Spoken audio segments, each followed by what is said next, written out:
Today we are going to graph linear inequalities, and it's pretty much graphing using the slope-intercept form is what we'll be doing, but the only thing we need to concern ourselves with is line type and shading. So let's take a look at line type first.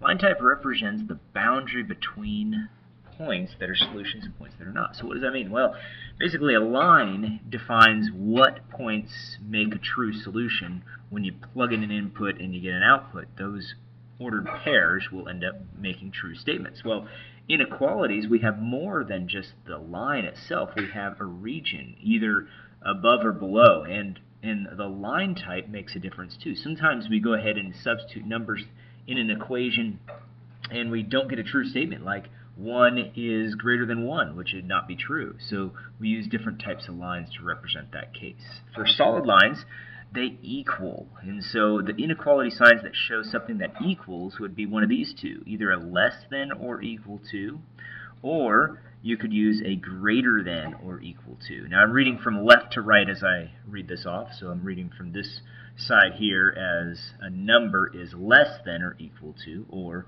a number here is greater than or equal to. So that's when we use a solid line. Mainly if it has that line underneath, that's what we're looking for. That's when it is a solid line. And we have a dashed line when we do not have that line underneath. So either a less than or a greater than symbol. Because what that means is that the points on the line are not solutions. However, above or below the line, or one side of the line, have solutions and one side do not. And that's where shading comes in. Shading represents the solutions.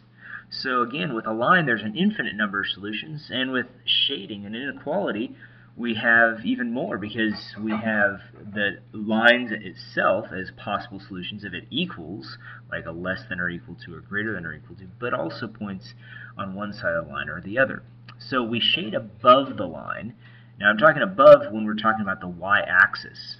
So the y-axis goes vertically, so you're either above or below like the x-axis when we're dealing with talking in reference to the y.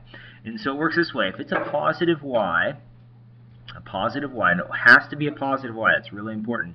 Positive y is greater than or equal to.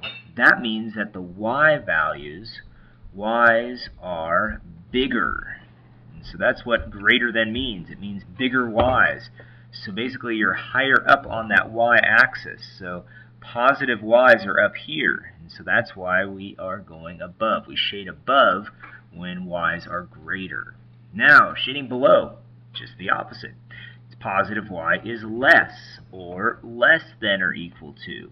Less means y's are smaller, and so that's why we end up shading below that line. And we'll see an example of this in the problems I have down below. So again, the negative y's are down below that x-axis, and so those are the smaller y's. That's why we end up shading towards those smaller y's when it's less than. Now, if it was a negative y, you'll see it reverses. But when we solve for y using that slope-intercept form, you'll see how we get rid of that negative by multiplying or dividing. And a few things happen, which we'll talk about when we do the example problems. Well, shading left or right is used when we don't have a y value. So there's no y in these cases, so no y's. And so there's no y term, so it'll look like this. Let's say it was just x is greater than, actually for left it's going to be less, so let me go ahead and change that.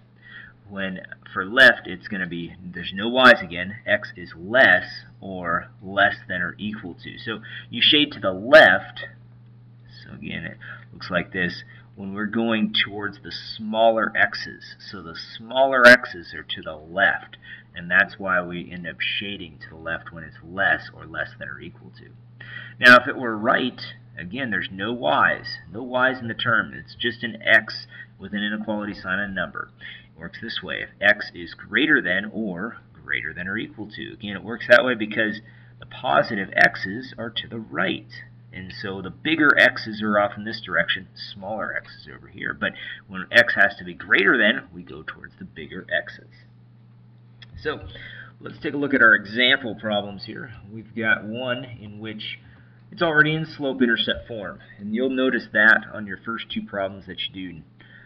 And here we'll start with the y-intercept of +1 and just graph it. Again, this slope is -1 to 1, so you're going down and then to the right. And you do that a bunch of times just to get some points to make that line. It's the nice thing about that slope-intercept form. It allows us to draw lots of points. We could also go the other way. You could go up and to the left. Gets us on that line as well. And so once we've done that a few times, got a lot of points to be able to represent the line.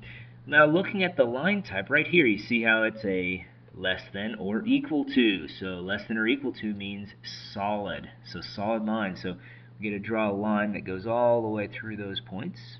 And again, this line represents a barrier, a boundary between true solutions and ones that don't make sense. So y has to be less than or equal to this -x plus 1. Less than or equal to means that the positive y values are less. That means smaller. Smaller y's are off in this direction. These are the smaller y's. Otherwise, we'd be going towards, if we were on this side, these y values are getting bigger as we go up in this direction. So that's why we're going to end up shading down in here.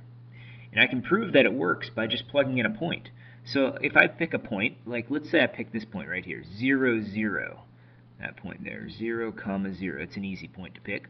If I plug that in for the y and x, you know, y, 0 for y, 0 for x, I should get a true statement. Let's see if it works. 0 is less than or equal to 0 plus 1. Well, that's true. 0 is less than or equal to 1. That's true. So the solutions that are true are down here.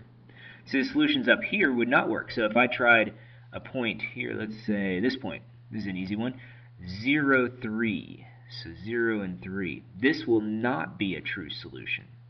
If I go ahead and plug that in, 3 for y, so 3 is less than or equal to, and then 0 plus 1. Well, that makes 3 is less than or equal to 1. That's not true. That's not true, and so that's why we didn't shade up here. Now, all the values on the line will be true solutions because they equal, along with being less. All the values below the line will be true because it is less. Well, let's move on to the next one. We have another equation in slope-intercept form. Actually, inequality, I should say. It's 0 is the y-intercept. So if you don't see a value in being added to the x term, it's just 0. And then use the slope, 2 to 1. So remember, it's 2 over 1. And so you're going up 2 over 1 each time.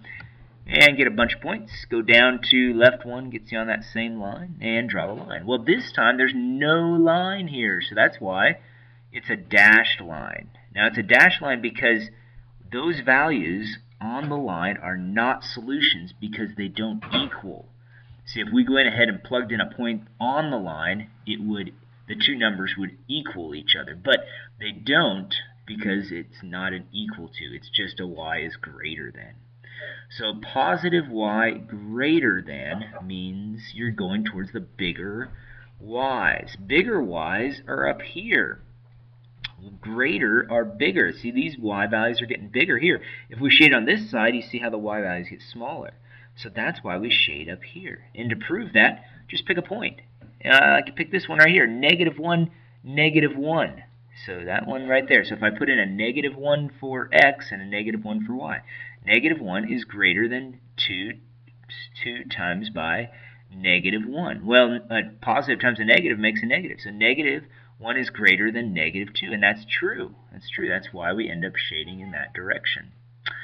Well, let's take a look at our next one here. We've got a problem this time in which we have to solve for y. And before we can go ahead and graph, see, it's not in slope-intercept form yet. So I'm going to divide by -1. Now, when you do this, lots of things change here, so be careful. So we've got y now. We've got a -1/2 x. We've got a negative or a positive 1 because the two negatives cancel. But what happens to that sign? It switches. And so that's the big thing. That's why I always say shade above or shade below whenever we've got a positive y. Because if you had a negative y, you'll end up having to divide by a -1 and it'll switch directions. So you've got to have a positive y. And so I'll go ahead and start with that y-intercept, just going up one space on that y-axis. And then from there using the slope. So go down and then to the left a few times. Down left 2.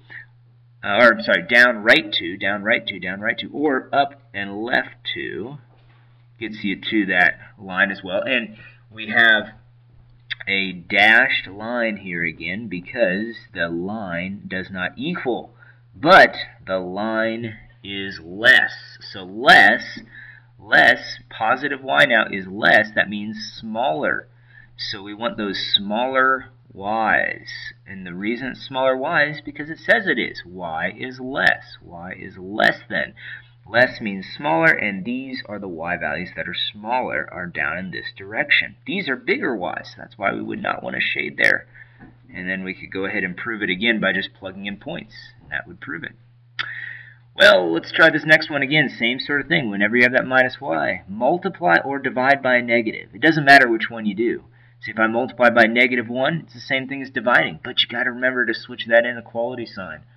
And so when I do that, I've got now a y is greater than or equal to -2x minus 3. And so when I go ahead and start graphing this, I start down 3 spaces and then use that slope. So the slope says -2 to 1. So down 2, right 1 space, or up to left 1 gets you on that same line. Looking at the inequality sign, you've got that line underneath. So that tells us it needs to be a solid line because all those points on that line are going to equal when we go ahead and plug them in to that inequality. And since it equals, that's why we shade, or that's why we use that solid line to represent that. Now, y is positive y now is greater than or equal to. Greater y's are in this direction. See, these y's are all bigger. These are bigger y's. And that's bigger y's. Bigger y's. And we end up, again, y is greater than or equal to means that, exactly that. Bigger y's is what we want. And so that's why we end up shading off in this direction here. And again, you can prove that by just picking a point. And again, this point right here, 0, 0 is a great point to pick. You see, if we plug in a 0 for y is greater than -2 times by 0 minus 3. And 0 is greater than -3. So these cancel out and just left with -3, and that makes a true statement. So all the true statements are going to be points that are above this line towards those bigger y's. We'll go over a couple more examples in the next part.